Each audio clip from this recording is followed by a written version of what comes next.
Hello everyone, this is Aniruddh Walia. और आज अपन जो बात करने वाले हैं लेक्चर नंबर 3 की बात कर रहे हैं, जहां हम क्वेश्चंस क्या क्या टॉपिक रहेगा इस लेक्चर के लिए, practice questions, fruit flotation method और साइनाइड मेथड, इन तीनों की चीज़ों के बारे में बात कर रहे हैं।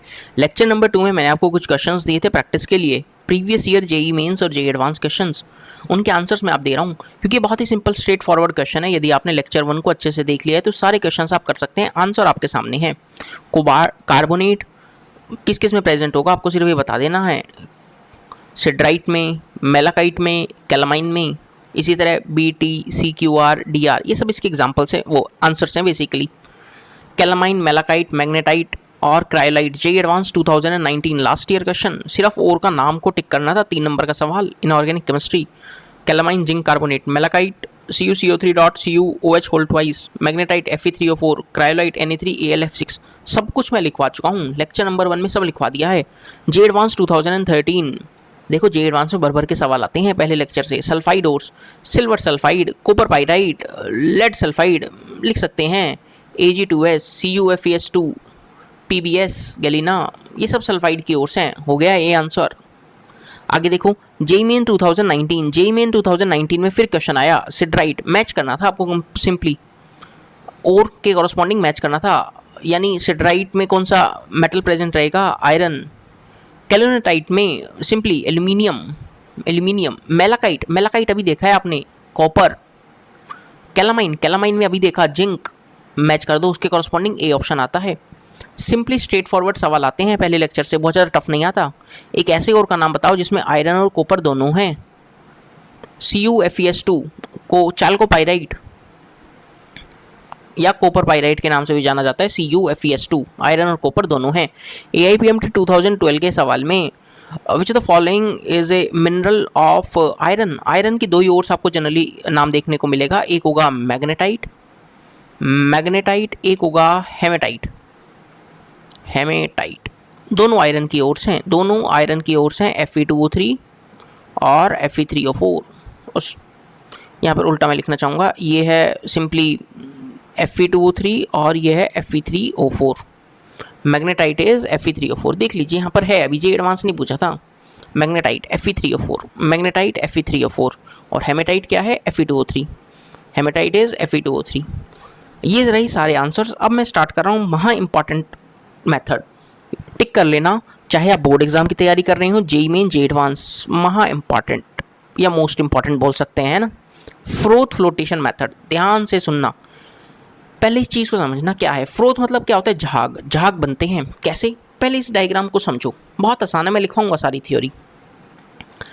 आप क्या करते हैं, आप एक ऐसे कंटेनर सा लेते हैं, कंटेनर में क्या लिया आपने, कंटेनर लिया, सर्टेन सॉल्वेंट्स और वगैरह डाली इसके अंदर, और रोटेटिंग पेडल के हिसाब से, रोटेटिंग पेडल की हेल्प से आपने इसको चक्के की तरह से गोल गोल घुमाया। तो जैसे आपकी मम्मी वगैरह घर में रई से मक्खन बिलोती हैं, देखा होगा, तो ठीक काम यहाँ पर होता है। ये रोटेटिंग पेडल ऊपर मूव करता है और झाग बन के ऊपर आ जाते हैं। ये सब क्या है, झाग है, फ्रूट है। फ्रूट को क्या बोलें, झाग। ये झाग बनकर आ जाता है। इसमें कुछ चीज़ें डालते हैं, पल्प ऑफ ओर, ऑयल, इन सब के बारे में भी देखेंगे। ये तो एक बेसिक थीम हुआ। अब इसके बारे में हम कुछ लिखना स्टार्ट करते हैं और आप भी लिखते चलेंगे। सबसे पहले इंपॉर्टेंट, फ्रोथ फ्लोटेशन में सबसे पहले लिखेंगे, it is based on adsorption of ore in some suitable oil। और का एडजॉर्प्शन हो जाता है एक सर्टेन सुटेबल ऑयल्स के अंदर। किसके लिए मोस्टली यूज़ किया जाता है, मोस्टली यूज्ड फॉर, दिलो दिमाग में बैठा लो, बहुत बार AIPMT में सवाल आ चुका है। सल्फाइड ओर्स के लिए आप जनरली क्या यूज़ करेंगे, आप फ्रोथ फ्लोटेशन मेथड यूज़ करेंगे। सल्फाइड ओर्स बोले तो एग्जाम्पल में लिख लेते हैं, CuFeS2, chalcopyrite, copper pyrite, galena, PbS, zinc sulphide, ZnS, cinnabar, HgS etcetera. जहाँ सल्फाइड और आपको जनरली नजर आए उनके लिए आप कौन सा मेथड यूज़ करेंगे, आप यूज़ कर रहे होंगे फ्रोथ फ्लोटेशन मेथड। क्लियर। अब देखो, ore is weighted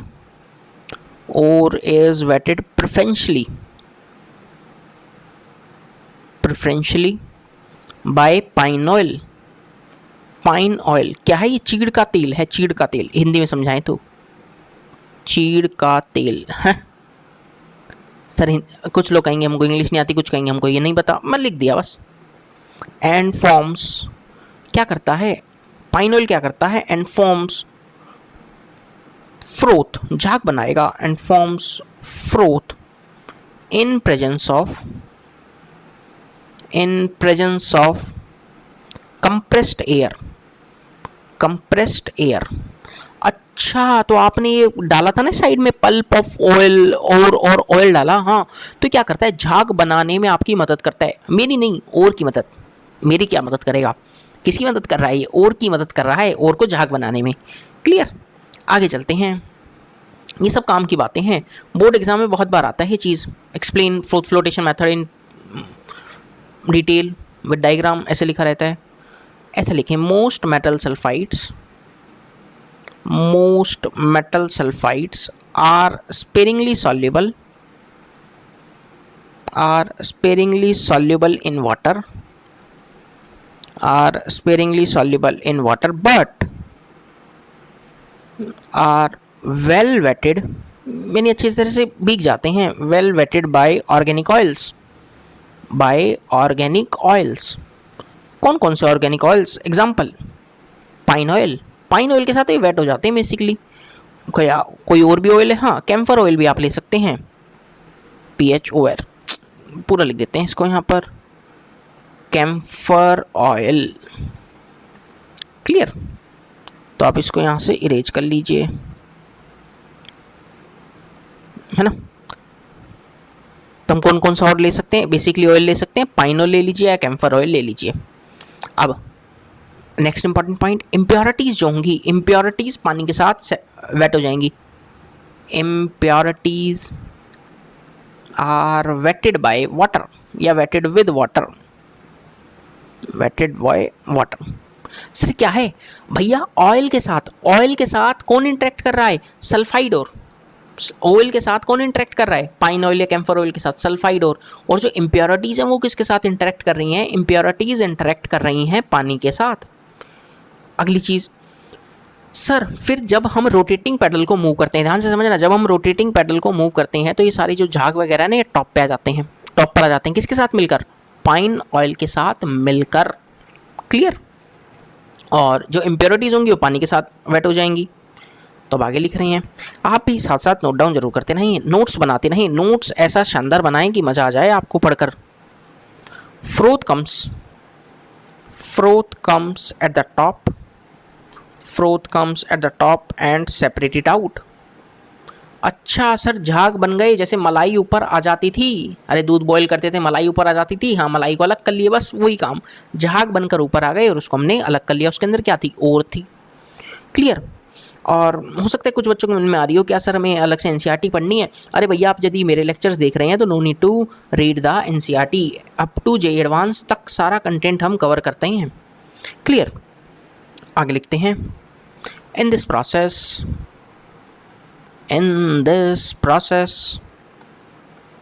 one or more chemicals are added, one or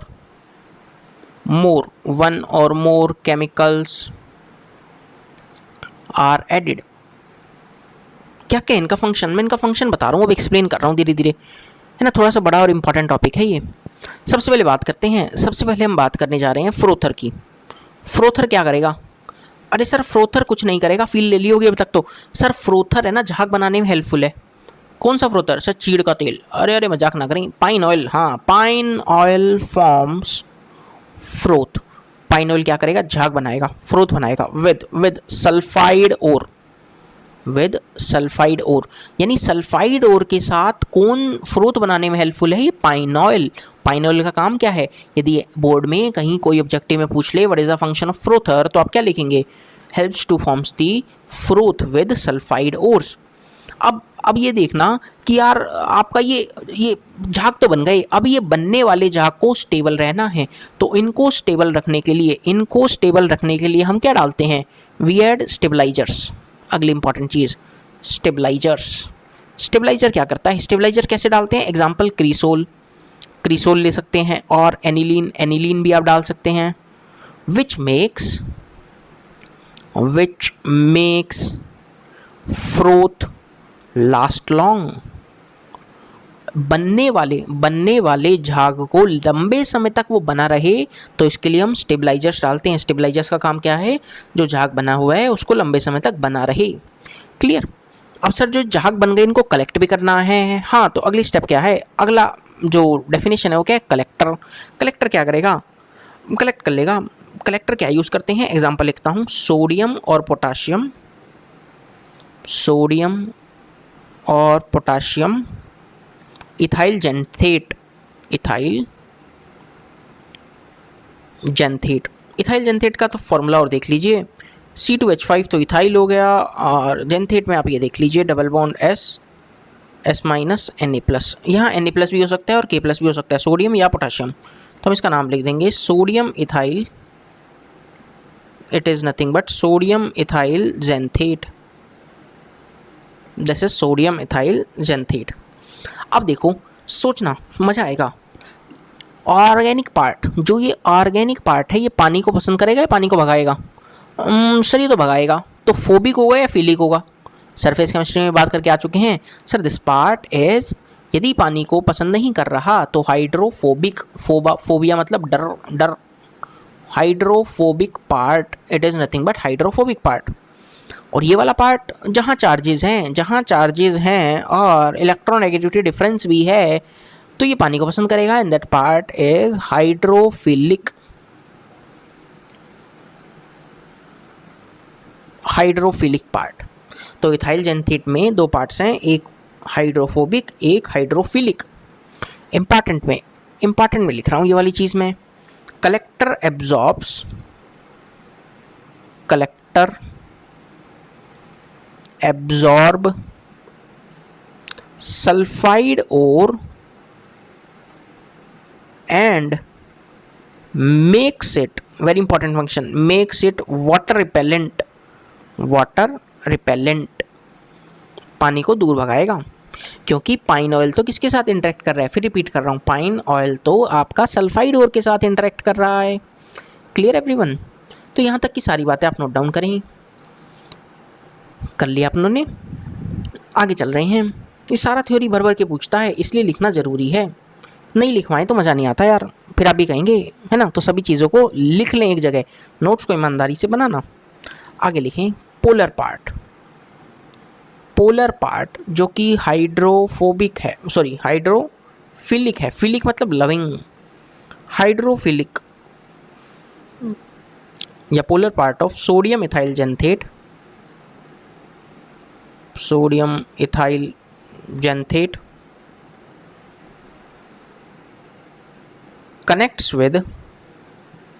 connects with sulfide ore and helps forming froth, froth बनाने में काम करता है, और कलेक्टर है, फ्रोथ बनाने में काम किया और सल्फाइड ओर के साथ करके उनको कलेक्ट भी कर लेगा। अब एक इम्पॉर्टेंट चीज़ लिखने जा रहा हूँ मैं, काफ़ी इम्पॉर्टेंट है, डिप्रेसेंट या एक्टिवेटर। समझना अब इस चीज़ को, डिप्रेसेंट एंड एक्टिवेटर, ये इसकी क्या जरूरत पड़ गई? सुनो तो सही पहले। मेनली यूज्ड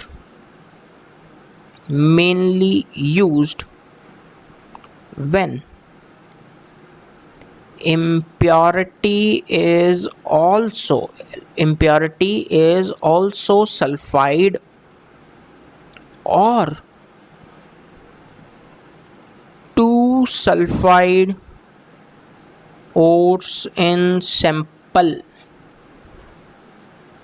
इसका मतलब समझना, मान लो पहले यार, मतलब ऐसा समझना कि पहले यार आप घर में अकेले थे, मतलब आप अपने घर में इकलौते बच्चे थे, तो दादा दादी जी, आपके पापा मम्मी आपसे बहुत प्यार करते थे, आपका ही दबदबा था, आप जो बोलते जो जिद करते आपकी पूरी कर देते।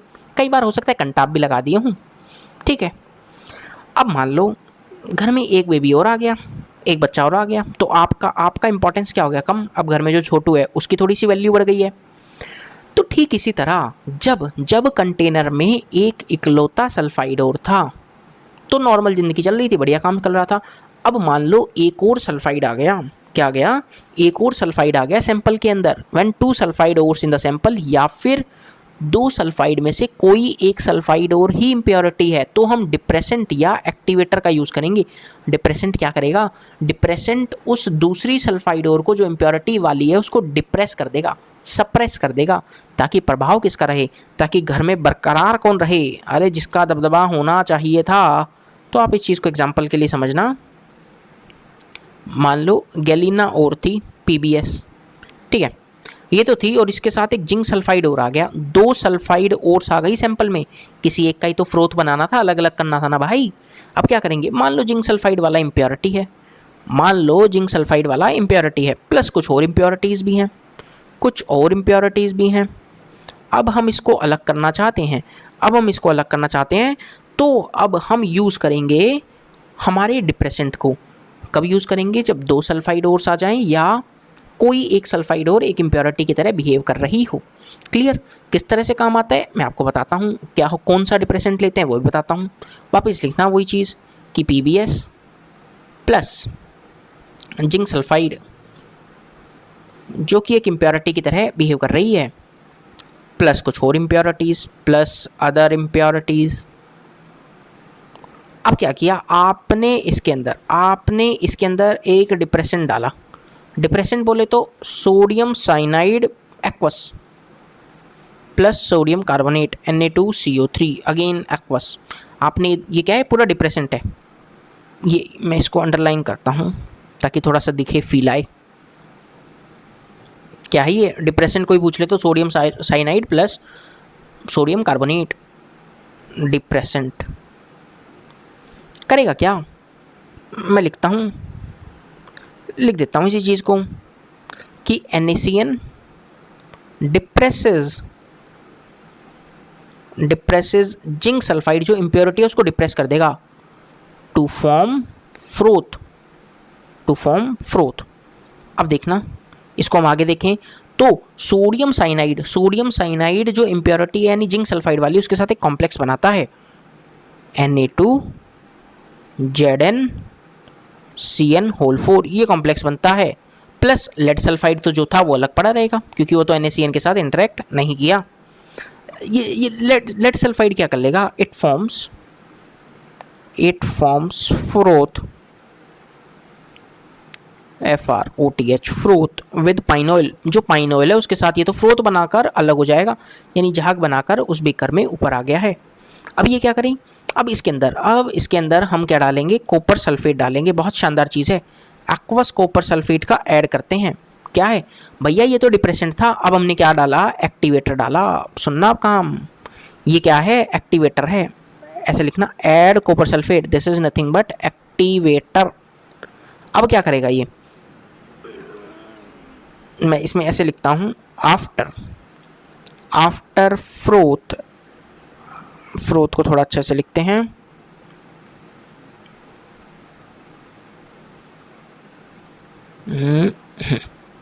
After froth containing PBS is removed out.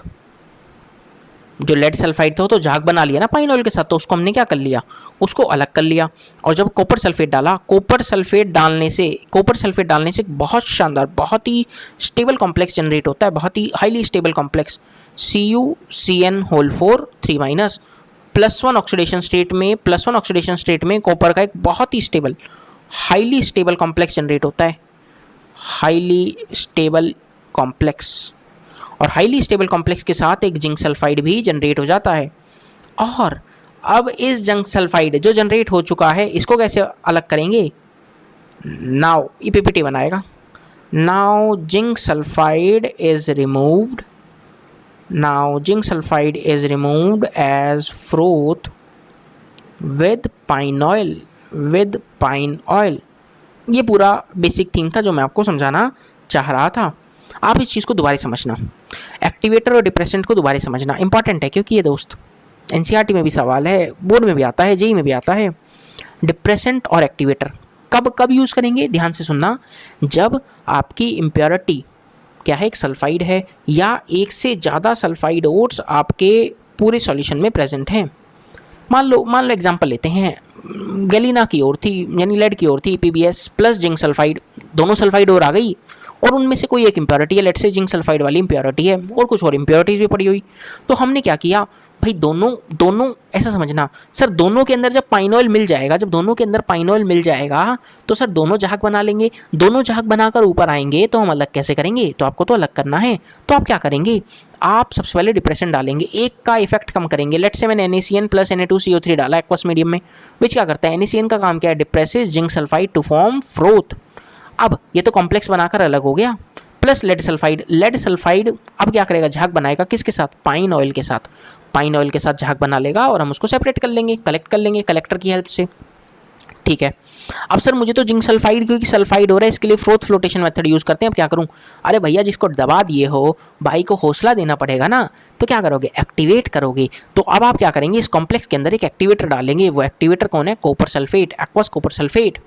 तो क्या करेंगे, एक्टिवेटर डालने के बाद CuCN(4)3-, एक तो ये हाईली स्टेबल कॉम्प्लेक्स बनता है, कॉम्प्लेक्स, और जिंक सल्फाइड बन गया। अब क्योंकि सॉल्यूशन में आपने लेड सल्फाइड को तो पहले ही अलग कर लिया है, तो आप किसको अलग करेंगे, अब जिंक सल्फाइड को हटाएंगे, कंटेनर से अलग करेंगे। क्यों, आप पाइन ऑयल डालेंगे, पाइन ऑयल डालने से क्या होगा दोस्त, पाइन ऑयल डालने से शानदार तरीके से ये झाग बनकर ऊपर आ जाएंगे। जब ये झाग बनकर ऊपर आ जाएंगे तो आप क्या करेंगे, जिंक सल्फाइड को भी अलग कर लेंगे।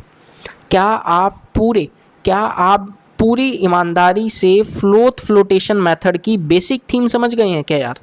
बहुत प्यार से मैंने एक्सप्लेन करने की कोशिश की है ताकि किसी भी मेरे दोस्त को कोई भी डाउट ना आए।